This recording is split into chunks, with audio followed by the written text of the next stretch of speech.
आज माझ्या लाडक्या बहिणीला सांगायचं होतं की जे देवाभावान अजित पवार यांनी तुम्हाला लाडकी बहीण दिली, ही योजना कायमची राहणार. परवाच तुमच्याकडे सगळ्यांचे पैसे पोच झाले त्या 2 दिवस झाले. दादा जायच्या आधी 1 दिवस तुमच्यात पोच झाल्यात. काय काय महिलांना जे पैसे पोच झाले नाहीत, त्यांची केवीसी झाले नाही म्हणून पोच झाले नाहीत, तांत्रिक अडचण आहे म्हणून पोच झाले नाही, तर ते पण तांत्रिक अडचण तुम्ही बँकेतनं दूर करा, तुमचे पैसे पोच होतील. तसं मी सर्वांचं, आपण मोठ्या संख्येनं इथं आलं म्हणून आपलं सर्वांचं मतदान द्या आणि माझ्या भगिनींचा आभार मानतो. ज्यांच्या प्रचाराला आपण आलो ती ऋतिजा आणि आमचे संजय पवार यांना आपल्याला 7 तारखेला मतदान करायचं आहे. मित्रांनो, गेल्या 2 दिवसापूर्वी आपले दादा आमच्यापासून गेले आणि दादांची ओळख थोडक्यात सांगायची म्हणजे 3 गोष्टी आहेत. नेहमी दादा म्हणायचा मी कामाचा आहे, दुसरा एकदा शब्द दिला तात्या तर ते शब्द पाळायचे, आणि तिसरं ते कुठल्याही सभेला कुठल्याही वेळ टाइम राखायचे. परंतु नीतीने त्यांना त्यांच्या वेळाच्या आधीच घेऊन गेलं, त्याचं कुठे तर आपल्या सर्वांना दुःख आहे.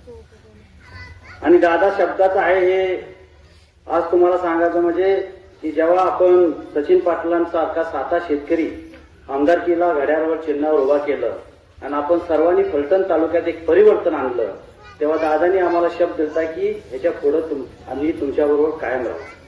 आम्ही एक सामान्य कार्यकर्ता आहे, आम्ही मोठं नाही, आम्ही आमदार नाही, साधं जिल्हा परिषद सदस्य पण झालो नाही, परंतु त्या फलटणच्या मोठी ताकदींच्या श्रीमंतांच्या पुढे दादांनी कधीही चिन्ह माझ्यापासून हेवारून घेतलं नाही.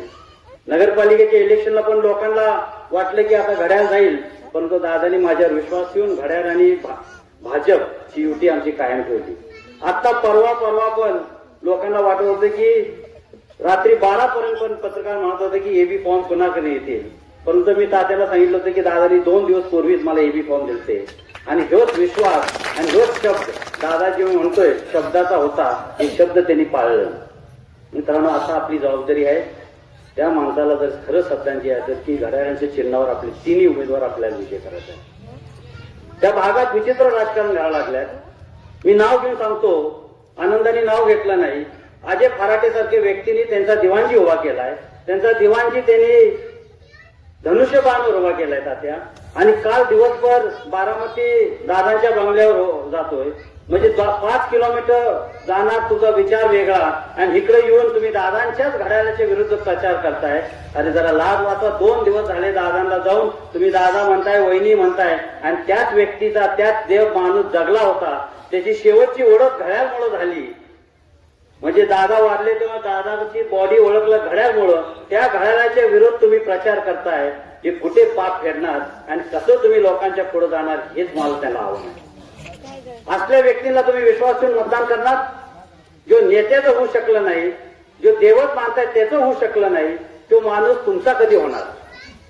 आणि ह्याच्याकरता आपल्याला येत्या 7 तारखेला त्या दोन्ही उमेदवाराला घड्याळावर प्रचंड मताने विजय करायचा आहे. 14 महिन्यानंतर प्रतिवर्तन झालं, नगराध्यक्ष पद पण आपल्याकडे आलं. आता जिल्हा परिषद पंचायत समिती मला खात्री आहे नाना आपण जरूर घेऊ. कालची कांबळेश्वरची सभा पण आमची फार प्रचंड झाली. जाईल तिथं रोज परिवर्तन आहे, रोज प्रवेश आहेत, 100 लोक रोज प्रवेश करतात. याच्यावरनं तुम्ही ओळखा की कुठे तर गळती सुरू झाली. 30 वर्षापूर्वी तुम्ही ह्या भागाने 3 विमानांना साथ दिली आणि ते 3 विमान उडले म्हणून सभापती झाले आणि त्याच्यानंतर आमदार झाले. आता हीच आपल्याला वेळ आहे की आपल्याला परत बदल करायचे आणि आपल्याला आपलं घड्याळ आणि कमळाच्या चिन्हावर जे जे उमेदवार आहेत त्यांना विजय करून आपल्याला सभापती आपला करायचा आहे. विकासाचं काम गोखलीत 1 कोटीचं झालं. आज एकही गाव नाही फलटण तालुक्यात जिथं विकास झाला नाही. त्या रस्त्याकरता आपण बघतो, आसू फलटण रस्त्याकरता 25 वर्षापूर्वी मनोजदादा दादारांनी मोर्चा काढला होता. सगळे आसू ते फलटण चालत गेले आणि रस्ता 25 वर्ष हळूहळू डांबरीकरण झालं. परंतु थोडं 5 किलोमीटर झालं तर मागचं 2 किलोमीटर विस्कटाचं. आज आपल्याला 266 कोटीचा सिमेंट रस्ता फलटणपर्यंत राहील. जे कोण इथं आहेत आपण जिवंत आहे तोपर्यंत त्या रस्त्याला एक खड्डा पडणार नाही एवढं खात्री देतो. आणि ह्याला म्हणायचं विकास. हा विकास दादांच्या मनात होता. दादा म्हणायचे नेहमी विकासात राजकारण बाजूला ठेवून विकास, आणि हेच विकास रणजित दादांच्या माध्यमातून सचिन पाटलांच्या माध्यमातून होतोय. मी 30 वर्ष तिकडे होतो. म्हणलं 30 वर्षात मी वैयक्तिक कामाकरता मंत्र्याला जरूर जात होतो. बट गटाच्या कामाकरता तात्या मी कधीही गेलो नाही. त्या 14 महिन्यात मी जवळजवळ 20 वेळा मंत्रालयात आमदारांनी दादांबरोबर गेलो. मंत्रालयात जाताना तिथं आमदार आहेत का माझी खासदार आहेत हे आम्ही विसरतो. मुख्यमंत्रीची सही झाली तर इकडनं जाऊन त्या 3ऱ्या मजल्यावरनं 6व्या मजल्यावर दुसऱ्या मजल्यावर त्या पळापळी करण्यामुळे तात्या हे कामं होत्या. आणि मग लोकांना कधीतरी वाटते की बाबा माझ्या लग्नाला माझ्या मैत्रीला येऊ शकले नाही, परंतु हे काम पण महत्वाचं आहे. मी डोळ्यानं बघितलं की या मंत्र्याला सकाळी 11ला गेलं तर 6 कधी वाजतात आणि 6 वाजल्यानंतरच आम्हाला लक्षात आलं यायला आपण दिवसभर काही खाल्लं पण नाही पिलं नाही. या फाईल घेऊन कुठे तर पळापळी करून नंतर तुमचा विकास होते. आज माझ्या लाडक्या बहिणीला सांगायचं होतं की जे देवाभावान अजित पवार यांनी तुम्हाला लाडकी बहीण दिली ही योजना कायमची राहणार. परवाच तुमच्याकडे सगळ्यांचे पैसे पोच झाले सध्या 2 दिवस झाले. दादा जायच्या आधी 1 दिवस तुमच्यात पोच झाल्यात. काय महिलांना जे पैसे पोच झाले नाहीत त्यांची केवीसी झाली नाही म्हणून पोच झाले नाहीत. तांत्रिक अडचण आहे म्हणून पोच झाले नाही. तर ते पण तांत्रिक अडचण तुम्ही बँकेतनं दूर करा, तुमचे पैसे पोच होतील. येत्या 7 तारखेला त्यांना मतदान का करायचं? आपलं श्रीराम साखर कारखाना आपल्या तालुक्याचा आर्थिक केंद्रबिंदू आपण मानतो. पूर्व भाग म्हटलं, गोपी भाग म्हटलं तर ऊसाचा दर आणि ऊस नाना हा आपला प्रामुख्याने प्रश्न होता. मी विरोधकांना आज एक विचारतो की बाबा पहिल्यांदा श्रीराम कारखाना तुमच्या ताब्यात दिला, अण्णांकडनं घेऊन तुमच्या ताब्यात दिला, आपल्याला 1 वर्षात आम्ही चालवायला यशस्वी ठरलो. मग आपण निर्णय घेतले की दुसऱ्याला चालवायला द्यायचं. दुसऱ्याला चालवायला दिलं तरी आपण मान्य केलं, ठीक आहे. परंतु जेव्हा दुसरा करार झाला तर दुसरा करार आपण साधं एक किराणा मालचं दुकान घेतलं 5 वर्षाकरता आणि परत ते भाड्याने दिलं. 500 रुपये भाडं असलं तर पुढच्या 5 वर्षात आपण ते 700 करतो. तिथं 100 रुपये टनाचं भाडं होतं ते 100 रुपये टनाचं भाडं 50 रुपये केलं की नुकसान शेतकऱ्याचं झालं. आज दादांचं स्वप्न होतं की श्रीराम कारखाना पण दादांच्या ताब्यात यावं आणि माळेगाव श्रीराम एकासारखं त्यांनी एका मॅनेजमेंट मध्ये चालवायचं. आणि ह्याच्याकरता आपल्याला मतदान दादांना करायचं आहे. दूध संघ सारखं सत्ता पण आपण त्यांच्या ताब्यात दिली. दूध संघ जेव्हा ताब्यात दिली तेव्हा 1.25 लाख लिटर दूध संघात होतं. आज काय परिस्थिती आहे? दूध संघाची लिलाव निघाले आणि त्यावेळेला गोविंदचं 5,000 कलेक्शन होतं. आज गोविंद 5 ते 6 लाख कलेक्शन गेलं. म्हणजे तुम्हाला धंदा करता येते पण तुम्हाला सहकारी लोकांची संस्था तुम्हाला चालवायची भूमिका नाही आणि ह्याच्याकरता आपल्याला मतदान घड्याला करायचं आहे. ज्या नेत्याच्या पक्षाची निष्ठा नाही, ज्या साहेबांनी तुम्हाला 25 वर्ष मंत्रीपद दिलं, सभापती पद दिलं, जे सभापती पद मुख्यमंत्रीपेक्षा मोठं असतो, त्या साहेबाला तुम्ही एका मिनिटात सोडलं, परत त्याच्याबरोबर गेला, परत त्याला सोडलं. म्हणजे सगळं सत्याकरता नसते. कुठे तर आपल्याला एकमेकाची नाळीच जोडली असते. आपण एकामेकाचा उपकार असतात आणि ते उपकारची जाणीव आपण ठेवायला लावते. 5 वर्ष आपण बिन सत्याचं बसला असता तरी तुमची किंमत वाढली असती तात्या. पण तुम्ही 1 महिना पण बसू शकत नाही सत्याच्या बिना. याचं कुठे तर फलटण तालुक्याने उत्तर द्यायला पाहिजे आणि हे उत्तर तुम्ही 7 तारखेच्या मताच्या पेटीतनं द्यायला पाहिजे असं माझं तुम्हाला आव्हान आहे. पूर्व भाग हा नदीकडेचा भाग नेहमी आपण बारामतीचा आपलं दळणवळण असते. काय झालं तरी आपलं सर्व आपला कुठला एक माणूस आजारी पडला तर पहिला आपण बारामतीला धाव घेतो. आपलं धान्य तिकडच जाते, आपलं व्यवहार सगळे तिकडे असतात का आपण जवळ आहे.